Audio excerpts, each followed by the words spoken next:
You're on, Gary. Welcome everyone to the second session of this year's first half of our annual conference.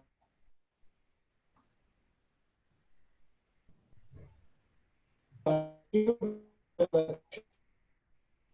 have a bunch of speakers today. Gary, you're coming in and out. Yeah. We don't spend a lot of people. You will need to restart again, Gary, because we barely could hear you.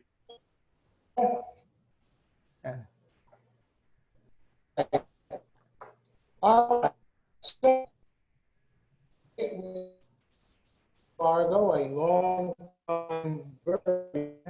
Gary, it's not working. No. So we may have to go to our co-host until the system can be fixed. All right. Hello? Yes. Okay. Carmelo, distinguished service professor. Gary? No, not working. of economics in Latin University of Pittsburgh. It's not working, Gary. We're gonna, I think we're gonna go to Louis for. Yeah, Louis would be better. Try to dial, Gary, try to dial in. There is a phone number in the email. Try to dial in and connect with your cell phone in the meantime. Just mute this one and try to access with the cell phone. And maybe we will have a better audio from you. Yeah. In the meantime, Luis. All right. Maybe I will go ahead and introduce our panelists. And Carmelo Mesa-Lago will be our first speaker. He is distinguished professor emeritus from the University of Pittsburgh, has a very long and distinguished career as an analyst of labor markets in Latin America and many other distinctions. Has published a large number of articles and books. And without more about our distinguished panelist, I will mention something about Vadim Grishin, who is also has a long career, distinguished career as well. Was in the Russian Federation government as advisor to the Deputy Prime Minister, I believe, and was the executive board of the World Bank, and has been lecturing in economics, in international relations at George Washington and Georgetown Universities in Washington. And I am an economist, international economist in Massachusetts. Have been involved with international organizations and international financial companies for many years. Without further ado, I think we should pass the word to Carmelo, who will begin his presentation.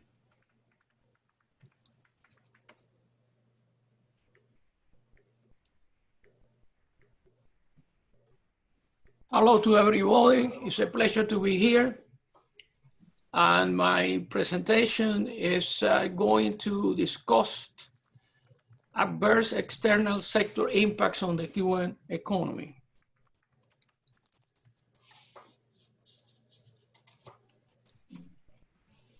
So here is a summary. The Cuban economy is enduring the worst economic crisis since the 1990s after the collapse of the Soviet Union and the socialist camp. What I am going to do is first summarize a series of key economic indicators that will give you an idea of the magnitude of the current crisis. And I will be basing this on A, which is the national Cuban National Office of Statistics and Information, and CEPAL or ECLAC. The core of the presentation is going to analyze the impact of three external causes in the Cuban crisis. I call it the triple crisis because of this. The first is a cut in economic aid from and trade with Venezuela. The second one is Trump's sanctions that have tightened the US embargo. And the third one is the pandemic and the world economic crisis caused by it. If I have time, then I will offer some key policies to cope with the crisis. So here is the first economic indicator. As you can see, when Raul took over on 2006, GDP, gross domestic product, grew 12%.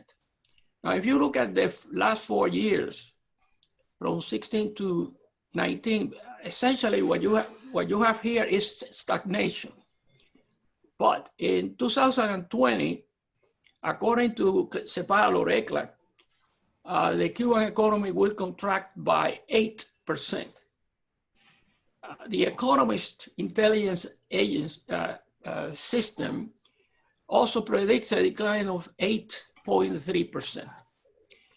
If you average the last 5 years, 2016 to 2020, the annual decline is minus 0.6%. Now you have to compare this with the official target annually of GDP growth, which is from 6 to 7%. So Cuba not only is in a crisis, but they have done abysmally in terms of the target. Now I have a series of indicators here, and the first one is gross capital formation. It averaged 9.7% in 2014, 2018. You have to compare this with 25% in the year 1989, right before the crisis, but also 25% is the target that officially set by the Cuban government in terms of gross capital formation. So the performance of Cuba is considerably, again, below the target. And also it's about 1/2 of the Latin American and Caribbean average given by CEPAL, which was 19% in the same period. The fiscal deficit grew from 1.3 to 8% in 2013, 2018. It was higher in 2019 and certainly will in 2020. Monetary liquidity, which is M2, rose from 34 to 59% of GDP in the same period, and is growing. Something important is that this 59% is the highest figure since 1993, which was the worst year of the crisis of the 1990s. And the index of industrial production shows, all of these are official figures, by the way, shows a decline of 33 percentage points from 1989 to 2018. I have put together a series of output levels, both in industrial, in agricultural cattle, and in mining manufacturing. And I use a period from 2007 to 2018. And what the data show is that in 2018, it was below the peak reached in this 24 products, which are the most important in both areas. And furthermore, in the case of agriculture, 7 of them in 2018 were below the 1989 level, and 5 of them in the case of mining and manufacturing were below the 1989 level. So due to this poor economic domestic performance, Cuba has a systematic deficit in the trade balance of goods. I'm not talking about service, goods, merchandise. For instance, in 2018, exports of goods were half of the 1989 level, whereas imports were above by 41%. And therefore, the balance of goods deficit grew 220%. Finally, in 2019, Cuba failed to pay $33 million of its debt with the Paris Club. The club had given Cuba an ultimatum to pay capital due in the rest of the capital due in 2019 and 2020 by June 2021. Now, I am going to show you the impact of the crisis in the three major sources of Cuba hard currency. And the first one is our exports of professional services, mostly health personnel.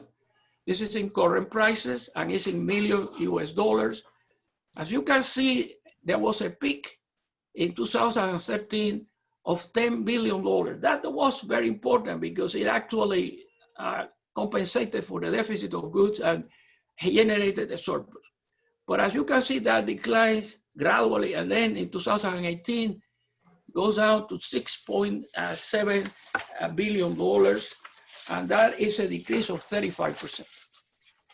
I am going to show you also how this compares with Cuban GDP. So the exports of professional services peak, as you can see, in 2019. There it was $3.7 billion, but they were all, excuse me, 1 second, please. Yeah, okay. I'm sorry. Let me start all over again. This is the second source of hard currency, which are foreign remittances in million US dollars. And as you can see, there was a peak in 2019, 3.7 billion, but it was very similar to 2018. It was basically stagnant, but then there is a big drop in 2020. That's a projection done by Emilio Morales. And the decline here is also 35%. So what caused this? This was caused essentially by a combination of Trump measures and the pandemic. And the third source of hard currency in Cuba is international tourism. I present this in gross revenue, which is the blue bar, and in net revenue, which is the red bar. It's much less because it's the gross revenue, you subtract imports for the tourist industry, and that gives you the real revenue that the Cuban government gets. The orange curve is the number of tourists in thousands. All right, so you can see that there is, again, a peak in tourists in 2018, but it's very similar to 2017. This began the effect of the Trump measures and also the COVID-19. And it declines very sharply in 2020. These are my projection. It declined to 1.8 million tourists. That decline is equivalent to 62%. It's a very sharp decline. And then if you look at the gross revenue, of course, net revenue is much lower, it's a red one. The peak is reached in 2017, and it declines to it declines from $3.2 million to $1.1 billion. So that's a decline of $2 billion or 65%. If we use net revenue, of course, it will be worse. What caused this? Two external factors, the Trump measures and the pandemic.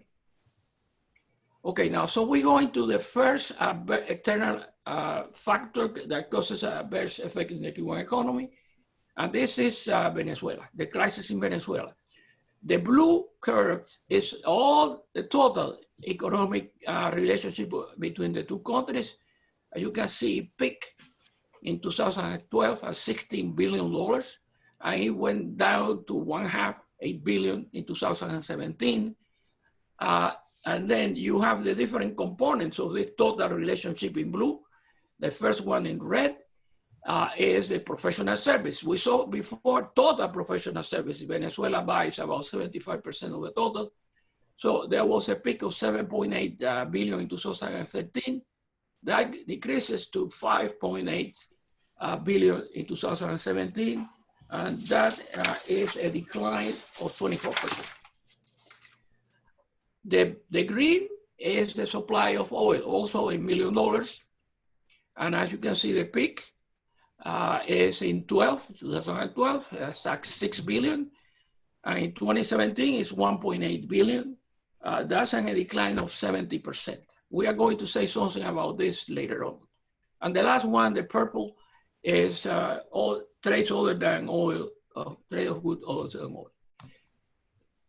We have now here showing the value of the economic relationship, the total economic relationship with all the components in relation to Cuba GDP.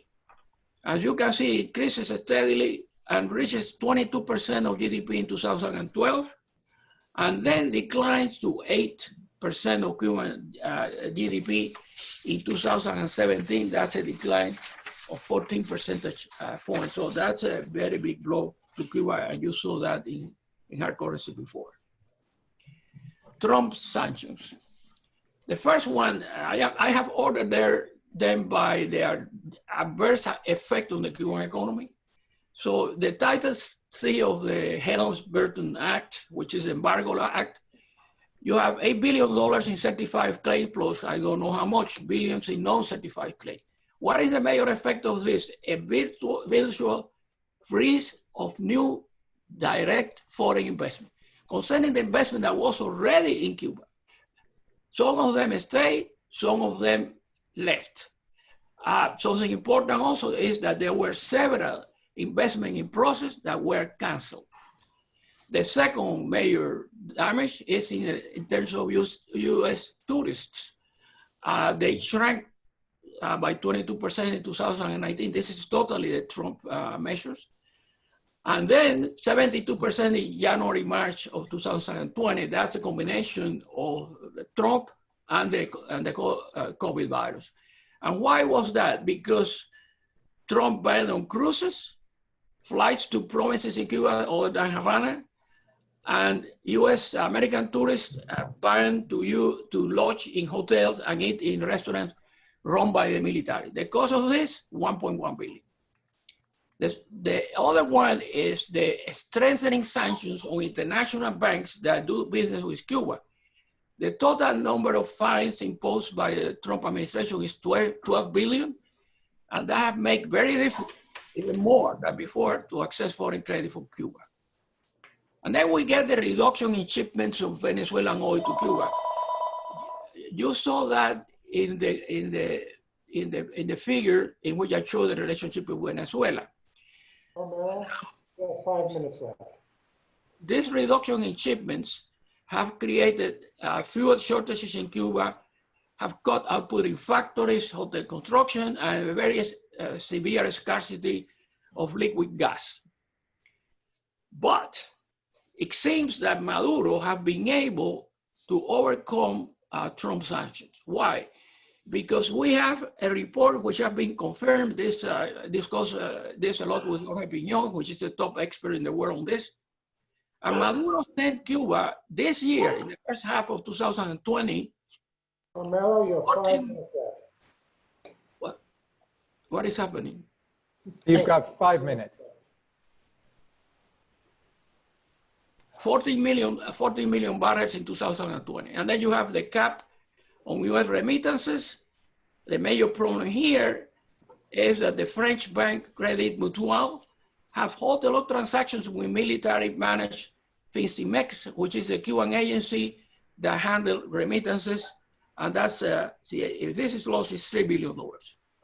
Okay, and then finally, we have COVID-19 and the world economic crisis. First, the general impact. All foreign investments stops. There is a further decline in imports that affect agricultural production and food supply, transportation, and manufacturing. There is also a fall in exports in 2020 due both to a sharp decrease in production, but also prices of nickel, sugar, cigars, and medicine. The economic situation in Cuba makes it very difficult to launch an economic package because Cuba is not a member of the IMF, the Inter-American Development Bank, or the World Bank, and therefore it cannot receive any aid that receive all the countries in the region. And finally, Cuba have exported doctors to 14 countries, but these exports won't compensate the cut of $90,000 that took place in Venezuela because of the crisis there. And then in 3 countries that government moved from left to right, Brazil, Ecuador, Bolivia, and also El Salvador. And the impact of tourism, I already give it to you because of the closing of airports and ports. in April, July 2020. No tourism in Cuba, 1.3 billion lost in gross revenue. And the impact on remittances because of the shutdown in flights to Cuba that impeded mulas, which are those that carry both cash and goods for 4 months, and that's $1.3 billion. And finally, the US economic crisis affected those sending remittances, particularly Cuban Americans, because there is a very high unemployment in the United States. There are about 30 million people receiving unemployment benefits. A decline in GDP, which is projected annually to 33%, is the worst since the Great Depression. And all this have affected Cuban Americans sending money. So I will finish with the first half of this. And is that the government lacks a comprehensive, innovative strategy to confront the crisis. By the way, Gary, this began at 2:35, okay? So it lacks a comprehensive, innovative strategy to confront the crisis. This is confirmed by all Cuban economists. There is a phenomenal consensus on this. The crisis, the strategy of 2019, it was completely incongruous with the magnitude of the crisis. But last July, a new strategy was announced by the Cuban government. The president, the Minister of Economics, Ministry of Finance, and the president of the Central Bank of Cuba. In my opinion, and also the opinion of the Cuban economists, this appears to be a resumption of moderate reforms toward the market. But here comes the problem. I have identified 31 measures, which I analyzed in a paper, which is about 80 pages long that I just finished. And only 2 of these 31 measures have been implemented, which are selling in dollars durable consumer goods in state shops, and the elimination of the fee of 10% on the Cuban on the dollar exchange. The 94% remaining measures are extremely vague. There are no concrete guides for implementation, and we don't know when this is going to happen. So we have to wait and see whether these measures are implemented to really confirm that is a resumption to the market or not. A transition to a full market economy, like in Eastern European countries, Central and Eastern European countries, would be ideal economically, but politically unlikely. Most Cuban academic economists support a mixed economy. In my opinion, more politically feasible would be the Sino-Vietnamese market socialist path, starting with agriculture, which is a major Cuban problem. If Cuba follows the same path as China and Vietnam, which is allowed farmers, all kinds of farmers, to grow whatever they want, to sell to whoever they want, and to set the price by supply and demand, not by the copy price, which is below the market price, I said this incentive, as in Vietnam and China, Cuba will be able to be self-sufficient in agriculture. But the problem that we have is that past and current leaders have rejected this model. Well, so with this, I finish. I don't have time to go into a concrete policy for the future. Thank you very much. Now we have like 20 minutes. Carmelo. Thank you, Carmelo. Can everybody hear me now? Yes. Hopefully. Yes. Great. Okay, so I guess our next speaker is Louise. And Louise is a founder and is an independent researcher, started his own research organization in Boston many years ago, specializing in the emerging markets, and has presented many times at ASCE with excellent papers. And with that introduction, I'm going to let Louise take over. Right, thank you, Gary. I need to share. Let me see. So Carmelo has to stop yeah, sharing. I think we need to Carmelo. We need to. I am going to do now. Okay. Yeah, Thank you. Sorry about that. I'd like to remind all our guests that we have a question and answer box, and we like the questions. All right, so I'm going to dwell into the first topic that Carmelo mentioned, which is the Venezuela-Cuban relationship, and try to understand what's going on in terms of the flows of both trade and the financial flows. In the case of Venezuela and Cuba, we see only part of what's going on. We see, to some extent, the trade flows, but we don't really see the financial flows very well. And you need to look at both in order to fully understand what is the real transfer of resources between the two economies. So now I'm not going to dwell too much on the history. The Cuba-Venezuela relationship has many dimensions. It's foremost a political and security alliance, so that economics is a second fiddle, is secondary, but oil is critical to Cuba. In economic terms, it allows basic production in Cuba to go on, transportation, electricity, utilities, and so forth. So it is important. The economics for Venezuela are more nebulous because it depends on the services that Cuba is providing to Venezuela. And there are medical services, but there are many other services, security, advice to the government, and other areas, even in computer services and so forth. Now, what we have is a mutual aid agreement to foster economic and political goals between the two countries. And this relationship has evolved over 2 decades into a barter arrangement, essentially between oil and professional services. The thing is that there is a hidden compensation mechanism. Why is that? Well, we will see that Cuba has been running for the last 10 years a big surplus with Venezuela. Cuba has a trade surplus. And the question is, how is this trade surplus settled? And that's the financial part one has to understand.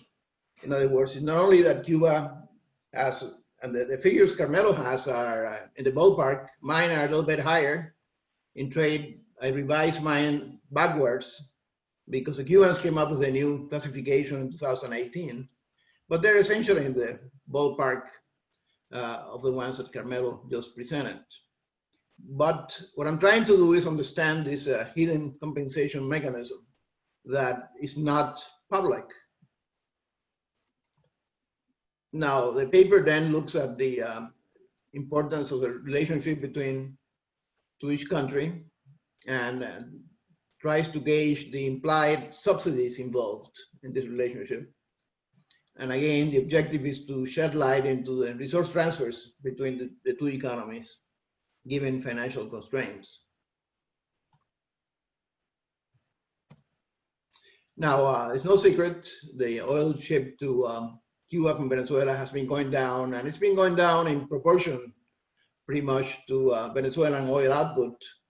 So the shipments have gone up to something like 35% of what they were in 2012. Now, these shipments are gross shipments, which means it includes oil that is also re-exported from Cuba to Venezuela. It happens that Venezuela has facilities in Cuba, PDVSA. No longer they belong to PDVSA, but they were used to store oil and to blend it and refine some of it. And some of that was shipped back to Venezuela. So that particularly this was important in the early years, 2012 to 2015, so that this figure is the gross volume, not the net volume. Later on, I used the net volume, which is strips out re-exports of Venezuelan oil back to Venezuela. And that's still going on, although at a very low rate. And why is that? Well, one reason is that there are storage tanks in Cuba, in Matanzas and Cienfuegos, that are used by Venezuela to store oil. And we actually can tell what the shipments back to Venezuela are from IMF data that strips that out. Now, I'm going to look now at Venezuela. How does this trade look from the Venezuela side? Well, we know that the Venezuelan economy is in pretty bad shape. GDP per capita is less than half what it was in 2012. Oil production is 1/3 what it was in 2012. And they've had hyperinflation, which peaked in 2018 at about 130,000%, still very high in 2019, although stabilized when it's gone down a little bit. This means, by the way, we can't really measure things in Venezuela very well because of price instability. Now, what about the exports to Cuba? Well, we saw they shrank to about 1/3, a little bit less than 1/3. They're a small part of Venezuela's GDP, and about 7% of oil exports in 2017, 10% in 2018. And about a little bit less of its oil production. What is interesting is that the Cuba shipments are a significant part of its own import bill, which is about, I cannot see my 2019 number, but 2018 is about close to 1/4 of its own import bill. So the opportunity cost of Venezuela to ship oil to Cuba is significant. In other words, there is a very important cost to the Venezuelan economy of shipping this oil, particularly now that it has other very severe economic problems. Now let's look at the Cuban side. So the Cuban side, we have, these are the services exports. These numbers are a little bit higher than Carmelo, as I explained. I worked them out backwards, given a new structure of services that Cuba published in 2018. And there are about 6 billion. And essentially, this is what you can tell from the Cuban data. That is what is recorded in the Cuban data. Now, here you see the breakdown, merchandise exports, goods exports were much smaller, and they dwindled significantly. The bulk of it was oil. This was oil we shipped to Venezuela, as I mentioned, was 1.9 billion in 2013. So it's quite a significant amount that was shipped back. As a part of the Cuban economy, it is important, 9% of GDP, it's around 7% in 2017. And most importantly, they are the bulk of the services exports of Cuba, including tourism. They were close to 60% of all Cuba services exports go to Venezuela, if you take the official numbers. And again, they're also the opportunity cost, they're quite important in terms of funding imports.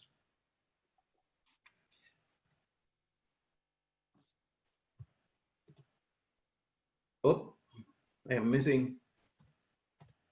Okay, sorry, something happened here. Now let's look at the balance of trade. So this is the trade surplus. This is the bilateral trade surplus that Cuba has with Venezuela. So Cuba has been running a trade surplus with Venezuela, quite significant, about 4.9 billion in 2018. And we cannot tell in 19, I don't have a figure, but I think it's probably around a little bit less than around the 2018 figure. So that's what Venezuela has to settle with Cuba. So what I do is I try to figure out how much of a subsidy there is in all these transactions. Here I calculate what I call the grant. You can tell from just bartering, exchanging oil for services. And what I do is I measure Cuban services at what the market price for these services would be. I use the Brazilian salary that was paid to Cuban doctors. which we can tell. The Brazilian government has official numbers for this. So this is, and I assume that that's a good going rate for a Cuban doctor in Latin America. Although there are a lot of problems with doing this, which I acknowledge. Among other things, it's influenced by the Brazilian exchange rate, which actually has been depreciating. So the Cubans are taking a cut in Brazil. But they're still there, or were still there until the program ended in 2018. So looking at this oil grant, assuming there is nothing else, in other words, Venezuela does not give any money to Cuba, then we come up to the fact that there's very little subsidy when you measure it at market prices. Now, in this line, we are measuring the subsidy if it's according to what the figures say. In other words, what ONA publishes, the figure is very, very high, $5 billion per year. That's, of course, a lot of money, and still around that in the last 2 years. So the question is, how is this paid? How is Venezuela settling the this full grant? In other words, the way to look at this is the minimum subsidy, which can be almost nothing at some point. This is the maximum subsidy. It's what Cuba gets out of Venezuela if Venezuela had the financial ability to settle this. Now, in order to have the financial ability, it has to and pay in hard currency, has to get the hard currency.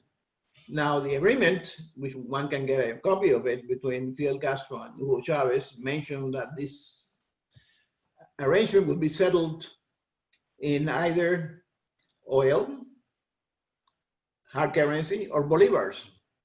Of course, bolivars are worth nothing. And we know that some of the services are paid in bolivars anyway. So the question is, how much of this difference is actually the real subsidy? And that depends on Venezuela's ability to pay. Now, another way to look at it is that these are the exports of professional services. This is how much Venezuela pays in oil, which it does pay. So it pays some of it in oil, and this is the part that has to be financed. Now, can Venezuela finance this? And the answer is, right now, no. And last year, no. It is in dire financial shape.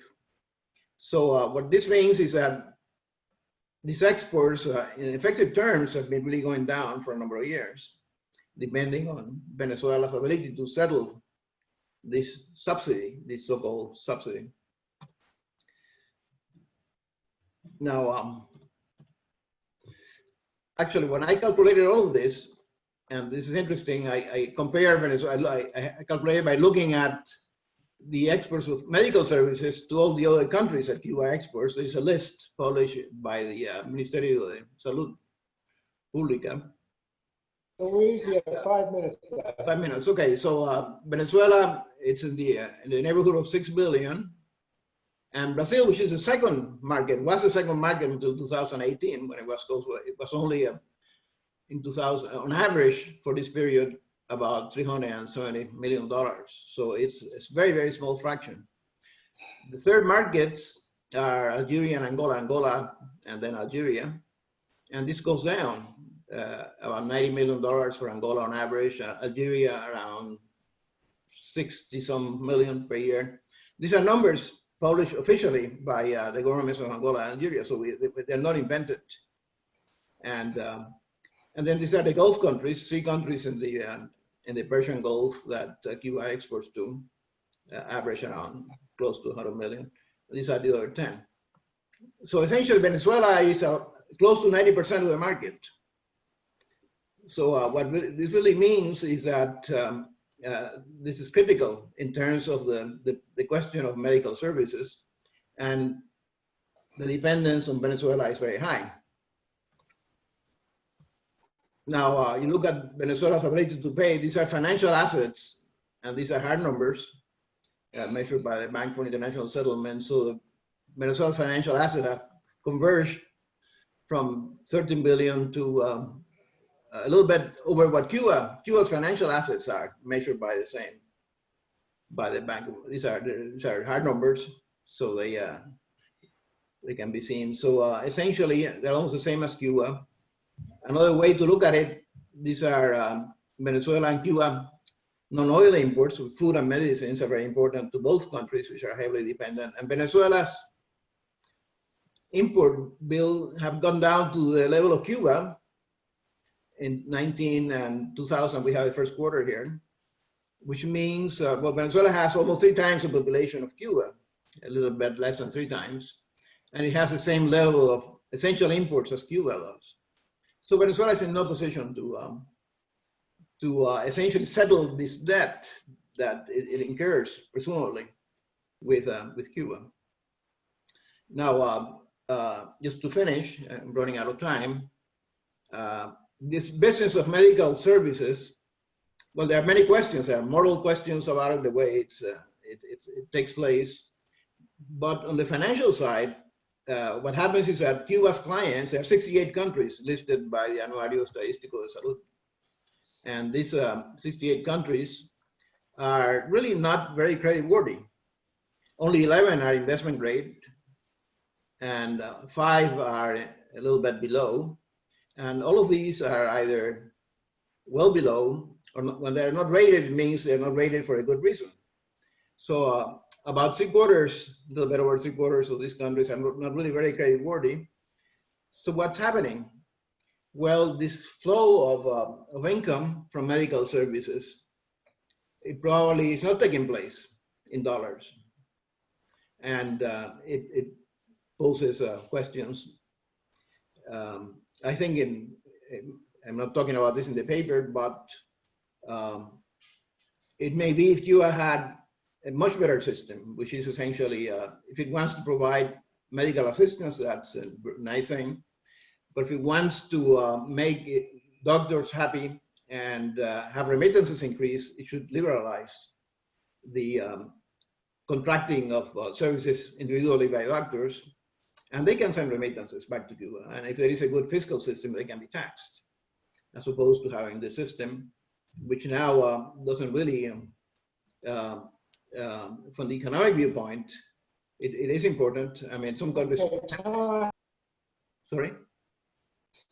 Time's over. All right. So, yeah, okay. So the conclusions, I already spoke clearly about it, so I'm done. I think you spoke very clearly. All right. All right. Next up is Vadim Grishin. I hope I'm pronouncing that correctly. Vadim is an adjunct professor at George Washington University. For many years, he was a board member of the World Bank Group and a senior advisor to the IMF. His PhD is in the social sciences. And if I remember correctly, he's also got a background in Russia, but we'll let that pass for the moment. So Vadim, it's yours. Thank you very much, Gary. Hello, everybody. Thank you for the honor of the invitation. Distinguished speakers of our panel have already described channels through which present asymmetric dependency between Cuba and Venezuela has added uncertainties and vulnerabilities to both nations in these times of current global upheaval. We can likely better understand the consequences of ongoing events that belong to the category of a perfect storm if we once again look at the nature of the Venezuelan political, socio-economical, and humanitarian tragedy aggravated by the COVID-19 pandemic and the global economic recession. It's an unprecedented drama of continental scale, clearly linked to the core of Venezuela's system, a resource-dependent state. I will do several bullet points in my presentation here, which likely will not be fully complete, but hopefully will enable to have a wider discussion. My first bullet point is the following. Whatever methodology we apply, whether using a structural approach, a resource curse concept, or an institutional equilibrium method, among others, all of them identify Venezuela as a topical petrostate, heavily dependent on commodity exports, on an exporting sector rather than revenue from taxation, with mismanaged and corrupt institutions and a non-diversified and deindustrialized economy. The current political regime has dramatically worsened all the weak spots of its resource curse. Suffice it to say that Venezuela's average GDP growth during the last 10 years was about -9%. Further, I will be using a comparative data analysis in my slides with average regional indicators, as well as indicators from two referent oil producing countries, Colombia and Mexico.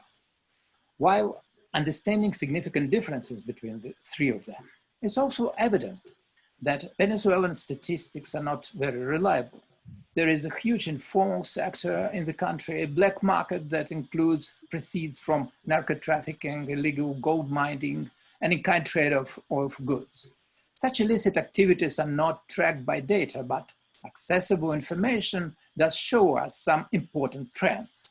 The first evident conclusion from the table of GDP growth is that Venezuela has lost half a century of development.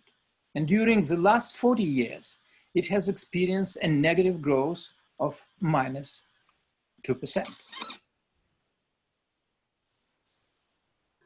My second point here is that the country has literally dropped into downfall economic vortex, into negative territory every 4 years. We can see here very clearly. Since 2012, it has dropped into free fall. Such a plunge during a peacetime crisis started long before serious US sanctions were imposed, during a period when oil prices were still relatively high.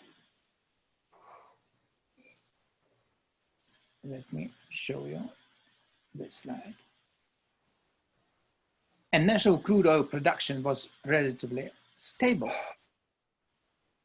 Such extremely high economic volatility decoupled Venezuela GDP growth from oil price cycle and revealed an accumulation of institutional and structural issues, so that rising oil prices didn't translate into rising crude production. Therefore, rather popular thesis that Venezuela's economic crisis is an imported product, la crisis económica es un producto importado, is not relevant. Here we can see a plateau of production from 2003 to 2015 that was generally created by joint ventures involving American, Chinese, and Russian oil companies, international private IOCs, and most state-owned NOCs. They generated so-called windows of efficiency, and we will talk about them a little bit later. In my third point here, I'd like to mention that over the past decade, Venezuela has experienced a significant loss of accumulated national wealth, and GDP per capita has declined by more than half.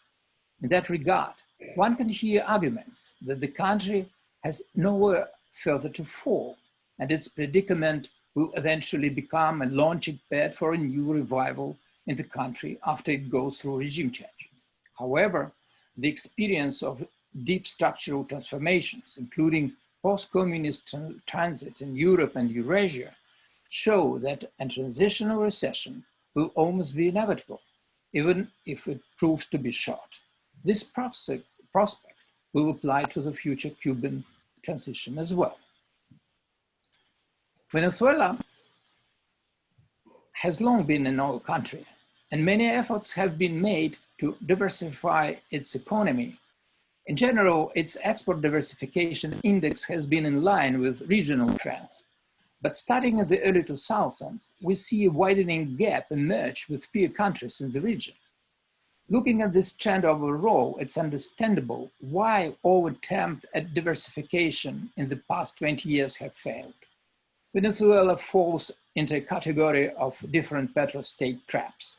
When oil prices are high, it's easier to import goods and services, especially when an environment for private initiative is unfavorable, as happened at the time when the country ruined its own agriculture.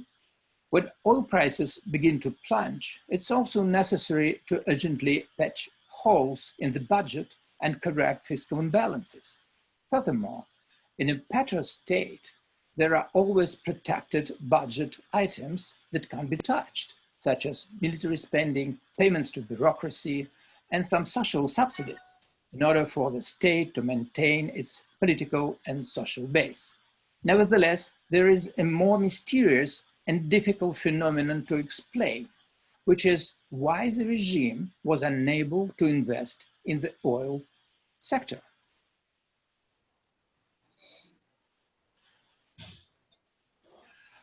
Frankly speaking, I was initially taken aback when I saw PDVSA's strategic plan outlined in its 2008 financial report, projecting an increase in crude production to 5 mbpd by 2013 and 6.5 mbpd by 2021. I believe the reality was quite different. The World Bank has defined such forecast errors with a huge divergence of performance from expectations as a growth disappointment effect. Despite enormous development opportunities, particularly in the Orinoco Belt, a negative growth multiplier emerged that could have been named the Chavez coefficient or the Maduro moment. Ultimately, Venezuela's regime, intentionally or unintentionally, ended up underinvesting in that oil sector. Consequently, and not surprisingly, crude production experienced an accelerated decline starting from 2015, and the regime successfully sawed off the branch on which it was sitting. Putting it another way, it killed the hand that laid the golden egg. Another question that comes to mind is what Venezuela's driving force of economic growth were. For almost 20 years, 12 years, from 2004 to 2016, when oil production in the country stagnated and remained at a level of 2.5 barrels per day. The answer is obvious. Growth happened because of activities in the private sector. Private sector GDP, when Chavez came to power, was about 65%. But starting in 2012, a rapid decline began and currently shares to less than 45%. Such a development was not a coincidence.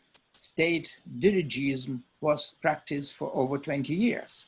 Among other things, it nationalized businesses, determined the exchange rates, and set the prices of basic goods. According to the World Bank study, in this slide, it's almost impossible to start a business legally in the country. Venezuela's rank in ease for starting a business is 190 out of 190 countries in the world, and its overall rating as a place to do business is third from the bottom after Somalia and Eritrea.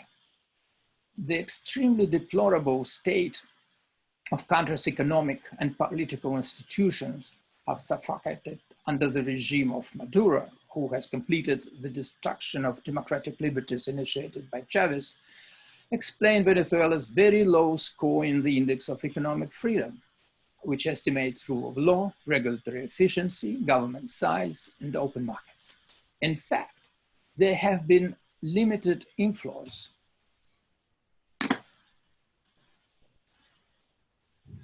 of private money in the country in the 2000s and substantial outflows during that time.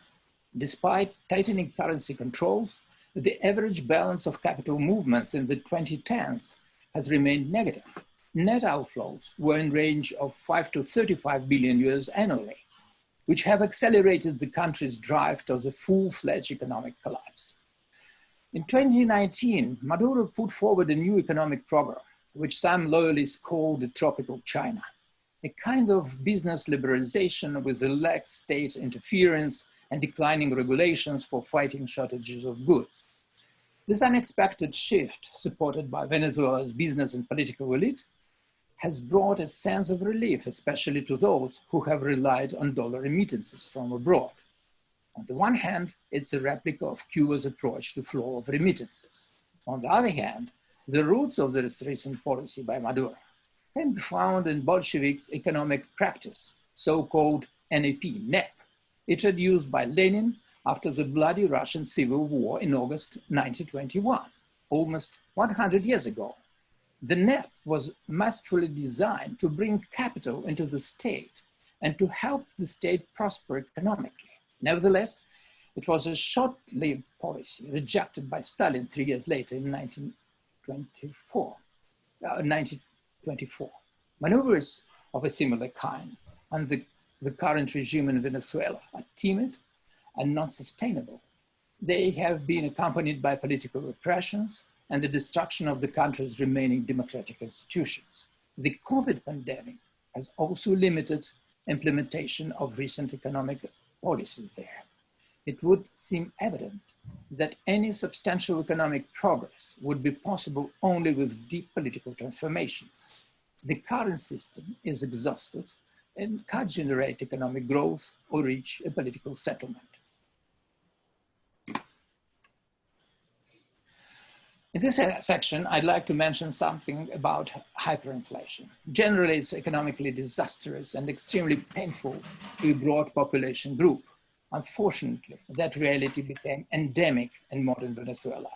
By the time the IMF reported that the country had reached an inflation rate of 1 million% in 2018, even though it lasted a short period of time. At that point, we seemed to be dealing not only with an irresponsible management of monetary populism, but also with a deliberate policy based on gross conceptual error, presuming that inflation was predominantly driven by non-monetary factors. There was also a view that the Venezuelan state allowed a decline in oil production to reduce the availability of foreign currency and to foster a depreciation of the exchange rate that ultimately incentivize high inflation. These measures may have potentially triggered that inflation, but they were not the main cause. In any case, there is a well-known golden rule indicating that it's easy to spread high inflation by letting the genie out of the bottle, but it's very complicated to get out of an inflational spiral. Finally, several comments about sanctions and corporate policies. Due to time constraint, I will limit myself only to sectorial sanctions, in particular the US oil embargo. Overall sanctions are a mix of geopolitics, business interest, and broader non-commercial interest. In the case of Venezuela, there were serious concerns and reluctance on the part of the American oil refining sector to implement a strict oil embargo. Venezuela's crude oil exports through the years were pretty significant by volume, despite the steady decline that started in 2005.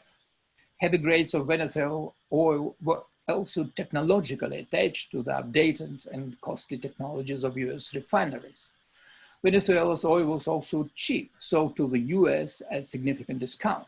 We also know that until recently, Chevron managed to get a waiver for its joint venture production in Venezuela after sanctions were imposed, which kept the country crude production afloat.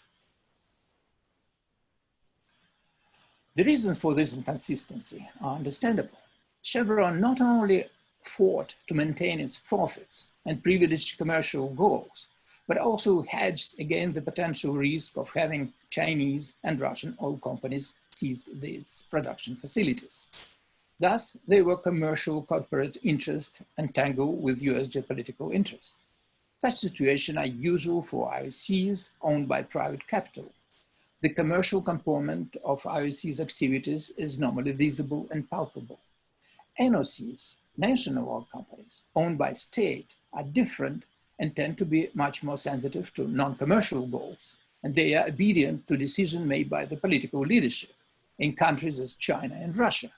Nevertheless, in the case of Venezuela, we can see different patterns of behavior on the part of Chinese and Russian NOCs. Chinese companies are more cautious and try to avoid directly challenging US sanctions. They demonstrate their desire to preserve access to Venezuela's oil market and want to be repaid for their outstanding loan of about $20 billion. China representatives have also held informal contacts with the country's opposition and personally with Guaido. Here, it's important to note that all political forces in Venezuela, both the government and the opposition, see China not only as a current lender or joint venture partner, but also a potential future strategic investor for rebuilding the country's oil industry. The role that Russia's NOC Rosneft plays in Venezuela is remarkably different. Rosneft is not just an instrument in the hands of the Russian political leadership. It became a key actor that sometimes even determined Russia's foreign policy decisions because of the very special position of the company's CEO, Mr. Sechin, who also happened to be a part of the Russian political hierarchy. Venezuela is a personal pet project of Mr. Sechin, whose power extends far beyond any institutional role he derives. His status is reinforced by his close association with Mr. Putin. He has been an influential member of Putin's inner circle over 30 years. He has also been an informal leader of the enforcement agency's faction in Moscow. However, 3 minutes left. Yeah, I'm close to summarizing. Rosneft's policy remains dependent on the will and whim of Russian president. To avoid the extreme predicament of becoming cannibalized by Russian geopolitics, Rosneft frequently uses its lobbying power to obtain significant fiscal benefits, enjoys state protection from bankruptcy, gets opportunities to acquire other rivals' companies, and writes off losses at the expense of the state, as recently happened in Venezuela. When the United States this year sanctioned the company's subsidiaries, Rosneft Trading and Tenka Trading, for working with PDVSA, Rosneft sold all its joint ventures, service companies, and trading operations in Venezuela to another Russian state-owned entity. In return, it received $3.8 billion. And final slide is this one. Rosneft has also profited from a reduction in Venezuela production and from the imposition of a US oil embargo by acting together with Canadian companies as a replacement for Venezuela's heavy crude exports to the US. The US market is not very big for them, but it's important because the company received cash payment there. And finally, short summary. My presentation has focused mainly on the overwhelming structural crisis in Venezuela, where a petrostate has crashed and an authoritarian regime has flirted with ideas of tropical socialism. The country's fundamental problems come from the oil-dependent nature of the Venezuelan state, whose extremely inefficient and corrupt forms of governments have become mixed with the destructive practices of authoritarian populism. In that regard, the Cuban experience has been quite different. It continues to be an isolated island of socialism, still employing a system that collapsed in Europe more than 30 years ago. Only a political transition to post-Castro reality, a COVID pandemic, and a global economic crisis will push Cuba to make changes. An inevitable rupture of the existing alliance between Cuba and Venezuela will actually accelerate the process. Ultimately, the transitional agendas of these two countries will likely follow different pathways. Thank you. Muy bueno. Thank you. That was very good. I appreciate it very much. Okay, so now we need to go to question and answers. And I will start with Carmelo, as soon as I get my notepad straight here.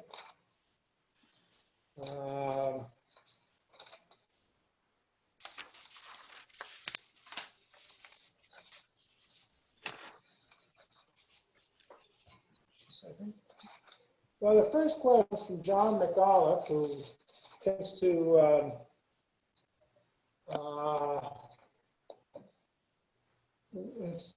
suggested many times. I can hear you. I cannot understand you, Gary. I cannot hear you. Okay, am I back on? Yes. Okay. John McAuliffe asked, if Cuba supported an internationally accepted political in Venezuela, and the U.S. exceeded international opinion by ending the embargo of Cuba, would that be a net loss or gain for the Cuban economy? I couldn't understand. Can somebody that have a better audio repeat the question to me, please? Okay. Suppose Cuba accepted an internationally politically acceptable political solution in Venezuela, and the U.S. ended the embargo of Cuba. Would that be a net loss or gain for the Cuban economy?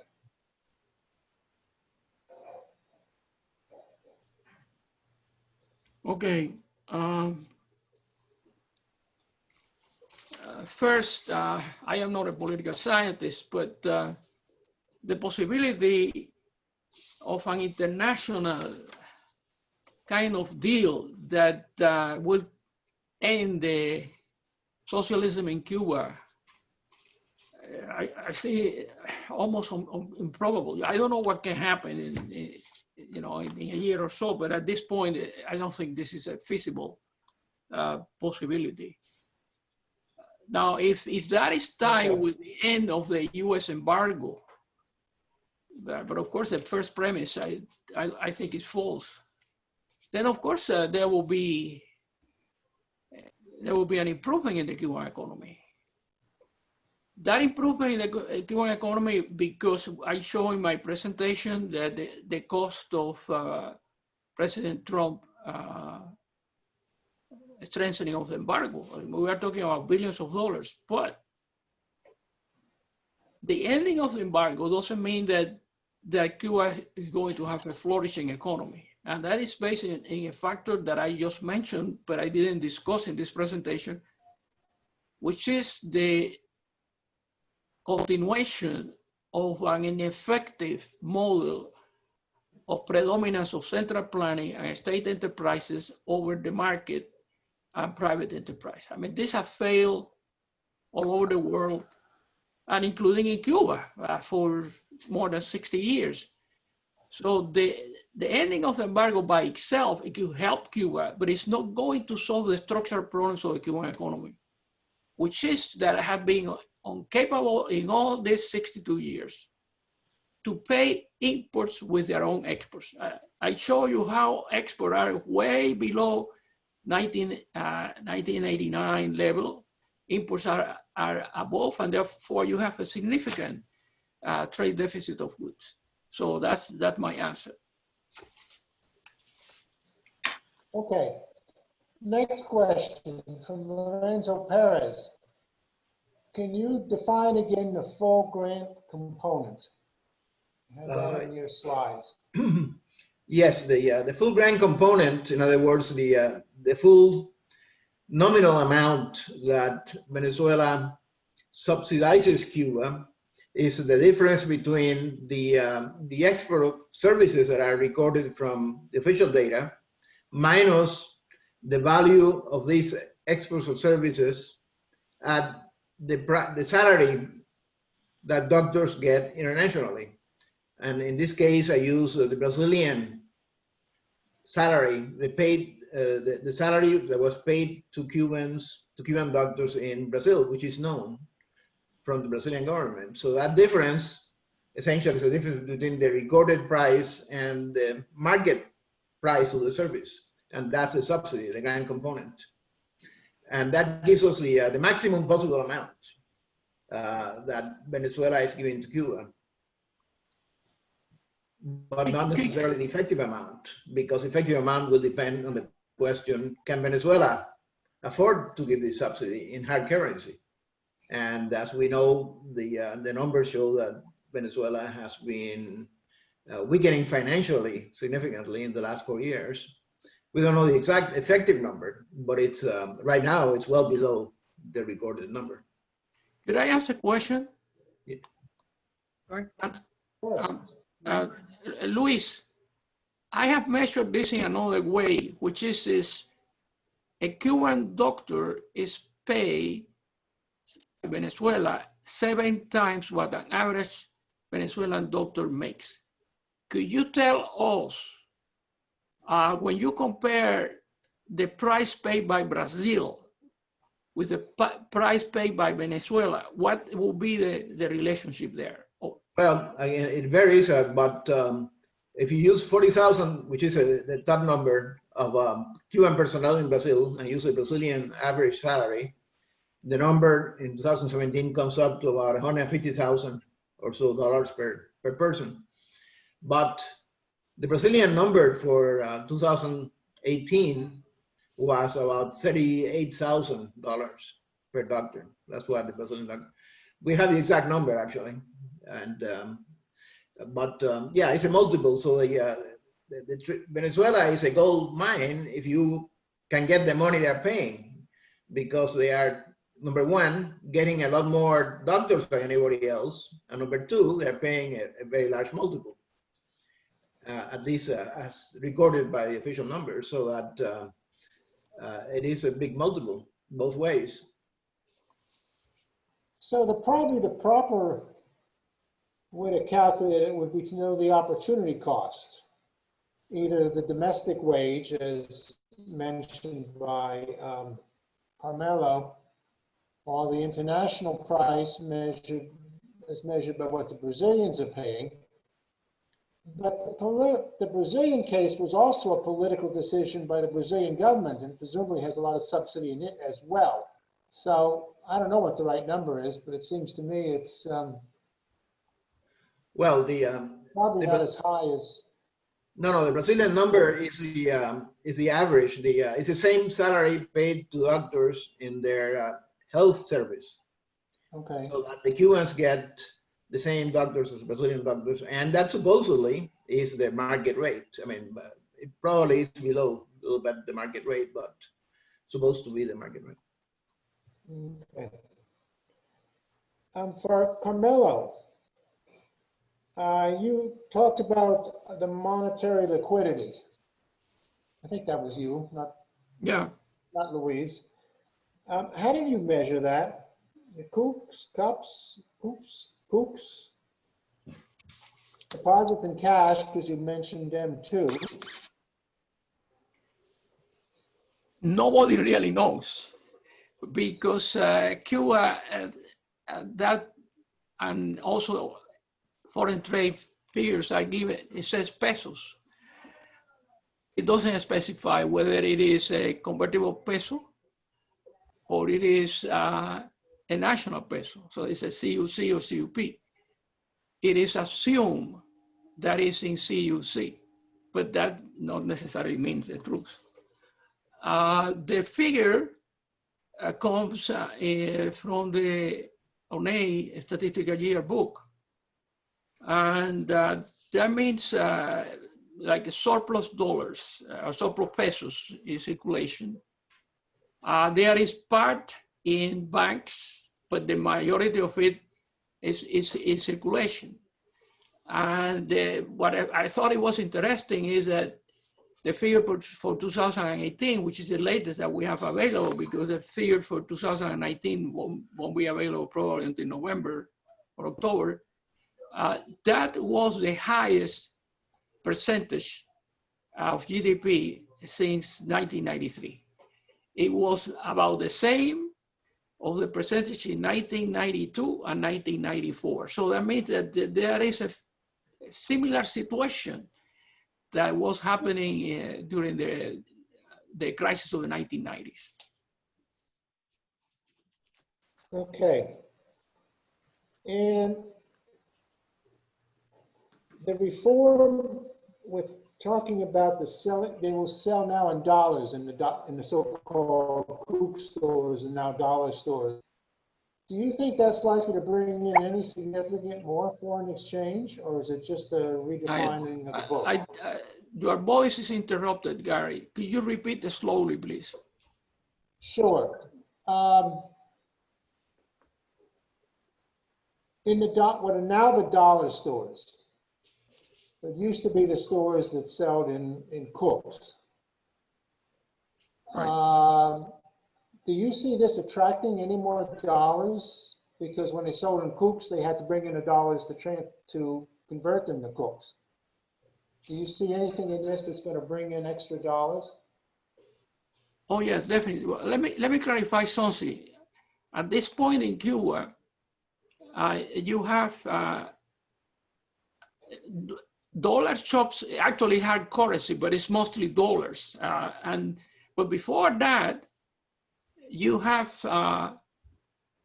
special shops that were selling in CUC.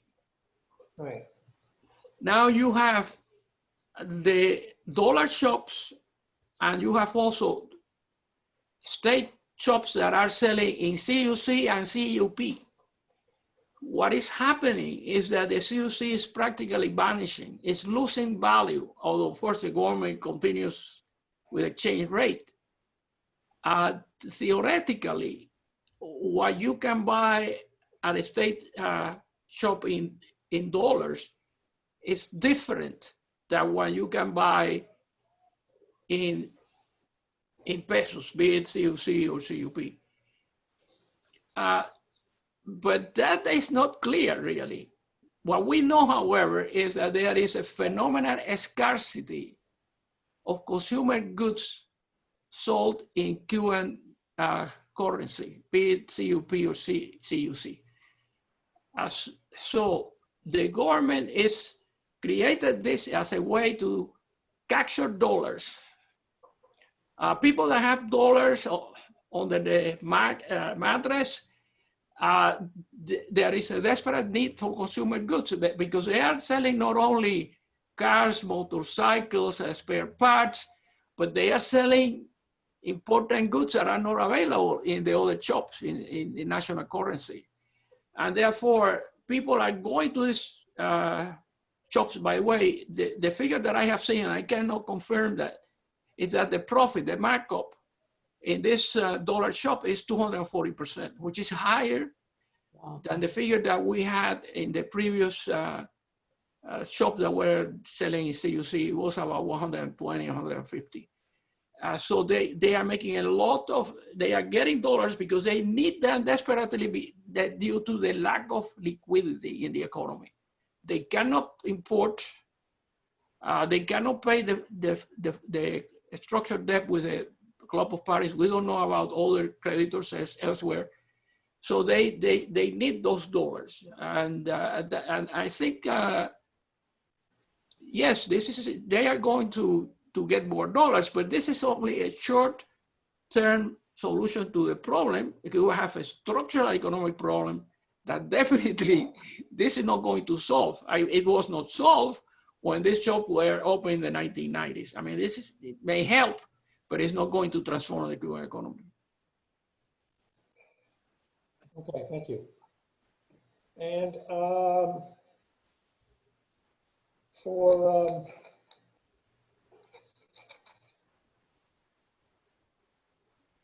second here, sorry.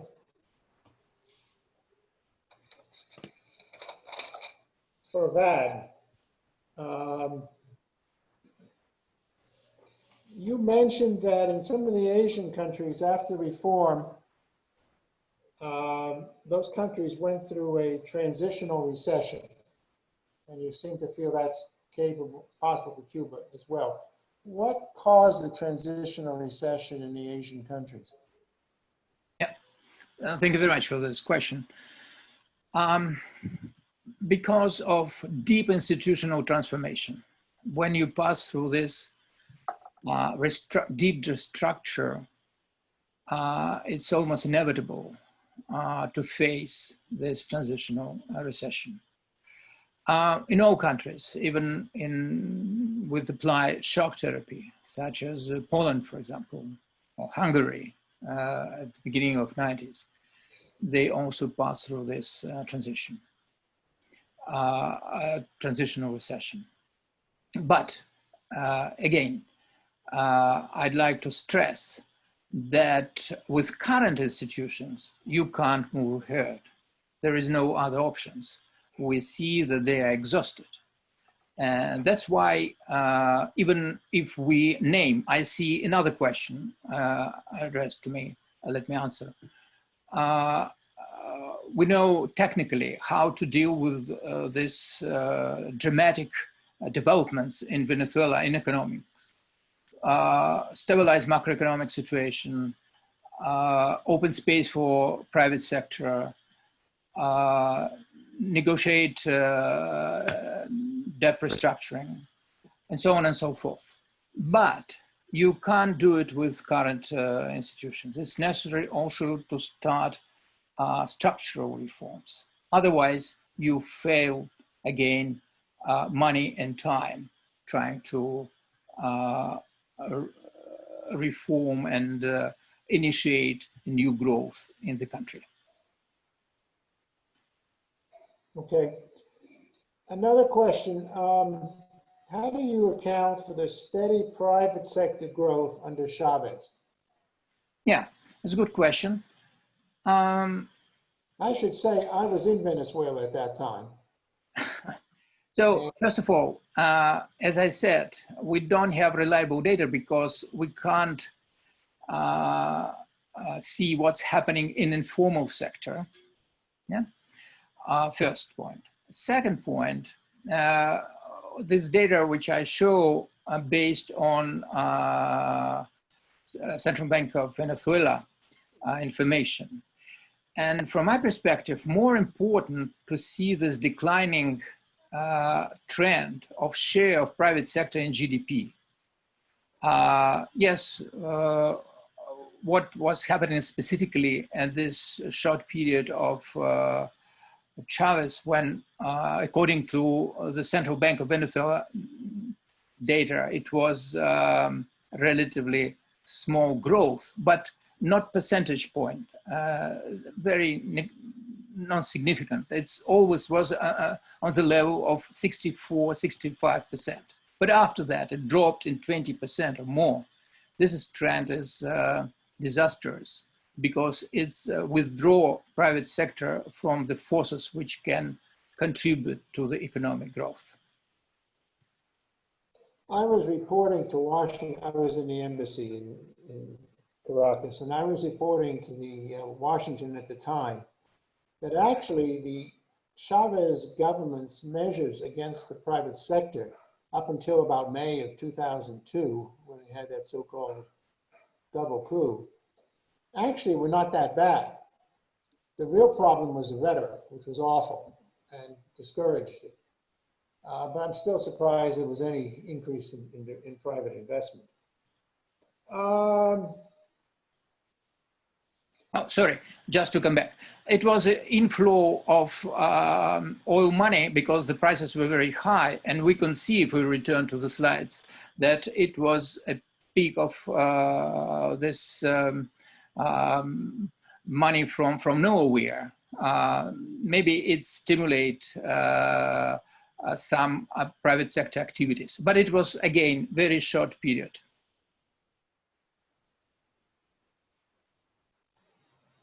Right.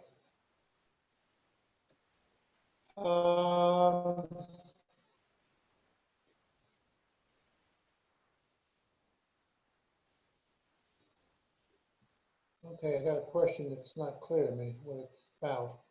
Ifan Velasquez, however, asks, the drop of Venezuela's oil production before 2017, by the way, if you don't know him, Ifan Velasquez is a Venezuelan economist who participated in ASCE last year and hopefully will do so again. But the drop in oil production was caused by massive corruption, PDVSA's operational problems, and PDVSA's social projects financing.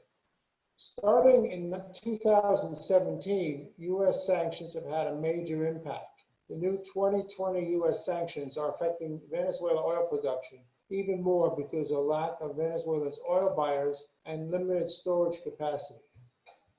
In this context, Cuba will be deeply affected, based on Professor Luis's analysis.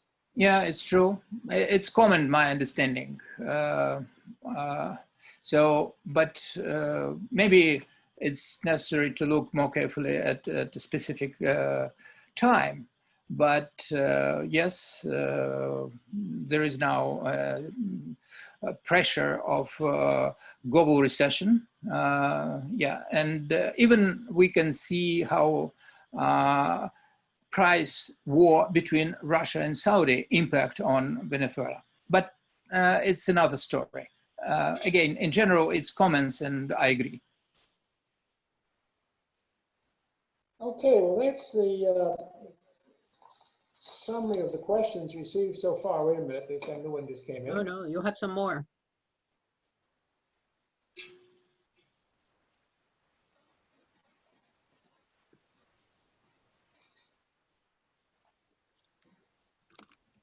Oh, yes, here we go. Do you think that Cuba is seeking another barter partner to replace Venezuela? If so, is this China or some other country? Larry, you might try to answer that, but I'll take answers from anybody.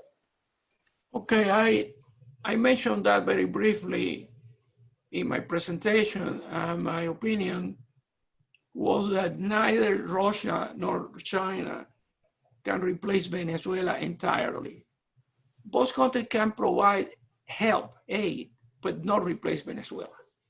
And the first reason is that the first source of hard currency, even today, despite the decline of buying from Venezuela, is an export of professional services. And of course, none of these countries have ever bought professional services from Cuba. The Soviet Union used to buy manual labor from Cuba way back, but have never hired professional. Physicians would have to learn the language. Imagine learning Chinese or Russian. I mean, this is not an easy task. Therefore, this is a major reason. The second major reason is that when you look at the trade of goods, because first was services, right? But when you look at trade of goods between the two countries, China is second. Venezuela is first and China is second. But the trend over the last 5 or 6 years doesn't show any significant increase in trade between China and Venezuela. Actually, the figure for the last year that we have is 2018 is lower than 3 or 4 years ago. China also have given some aid to Cuba, but nothing that can compare with the aid that China has given countries like Argentina, for instance, or buying in this country. So the Chinese investment in Cuba is a small fraction that what other countries in Latin America have received from China. And then Russia, we are talking, I think it's about 6 trade partners. So that means that the percentage of trade of Russia with Cuba is something in the magnitude of 4% of total Cuban trade. So all these figures indicate very strongly. And of course, we have now a world crisis that is affecting China for the first time. They have this fabulous growth rate of 10% or more. Now this year, there will be either a substantial decline in that figure, or there will be maybe a negative, a relatively small negative. So the situation of these countries make it extremely difficult that they could replace Venezuela. Yeah, I should add that China has shown tough love to Cuba.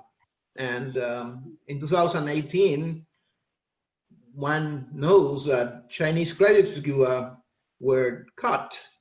And that's why Chinese exports, among other things, were going down. And I think that what Cuba needs is, it's hard to say, but having a big daddy is probably not a good thing. One observation on the Cuban oil situation. Cuba, of course, is facing all the difficulties mentioned by all the participants. It's not just the drop in Venezuelan oil, it's the drop in other exports, the drop in remittances, the drop in tourism, and so on. But one bright light in all this is, of course, oil prices have gone down rather significantly. What is that again? Oil prices have gone down rather Yes. significantly.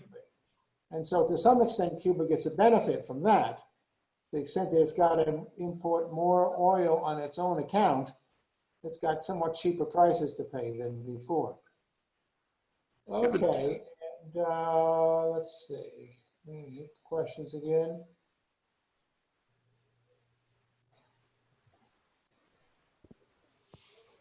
Okay. Oh, One can of I answer Sure. that? Sure. Recall that Cuba was making a big profit from crude oil that was sent by Venezuela, and it was refined in the Cienfuegos refinery, and then Cuba sent back part of that oil to Venezuela, but also the remaining oil was exported in the world market at the price at the time. So on the one hand, a lower oil price means that theoretically, based on the agreement between the two countries, Cuba will have to export less professional services because the cost of oil will be less. On the other hand, Cuba, the Venezuelan export of crude for Cienfuegos, at least by half have declined, even more perhaps. And therefore, Cuba doesn't have that surplus oil to export to other countries and make that profit. Okay. And we're running out of time, but I'm going to give the last question to Vad. You talked about, this is from Natalie Delgado, one of our new board members. She asked, what are the essential reforms you feel Venezuela needs to make now? Reforms. Yes. Yeah. So structural reforms. First of all, in the well-known categories, rule of law, including property rights, freedom from corruption. So you need to restructure government management, opportunities for private investors, including foreign direct investments, and a lot of things connected with the redistribution of wealth and financial flows. It's necessary to re-evaluate expenditures. Deep fiscal reform is also necessary to implement. Plus, measures to stabilize macroeconomic situation. It's maybe not structural, but again, you can't achieve any results without this institutional and structural reforms. Well, thank you very much. And let me thank the entire panel. I think you all did a very good job. I'm sorry for some of the internet problems we had at the beginning. I think it was at my end. But I think everybody learned a lot. I've been following Cuba for 22, 23 years, and I learned some more stuff today, so I appreciate that. So we will see everybody tomorrow morning and for another good session. And I thank everyone. Thank you very much. Thank you. Tomorrow. Thank you. Tomorrow. Thank you. Thank you.